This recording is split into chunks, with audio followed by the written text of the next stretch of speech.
एक आदमी ने एक नाबीना शख्स का मजाक आड़ा और उसके साथ जो कुछ हुआ वो उसके लिए एक सख्त सबक बन गया।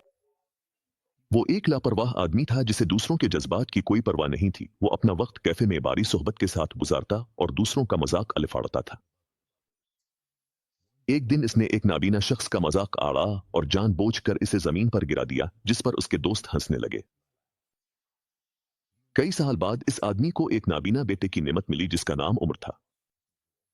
आदमी परेशान हो गया और उसने उम्र को नजरअंदाज करना शुरू कर दिया और उसके साथ उसके सेहतमंद भाई से मुख्तलिफ सलूक करने लगा जो कई साल बाद पैदा हुआ था।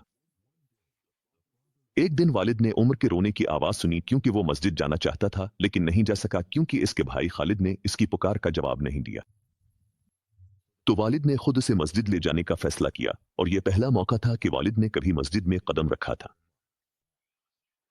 वहां इसने उम्र को कुरान पाक की तिलावत करते हुए सुना और उसके जज्बात गहराई से मुतासिर हुए, जिसके नतीजे में इसने तौबा की और अल्लाह ताला की तरफ रुजू किया। वालिद ने उम्र से मोहब्बत करना और उसकी देखभाल करना शुरू कर दी और खुद भी कुरान हिफ्ज करने और अल्लाह ताला के करीब होने लगे।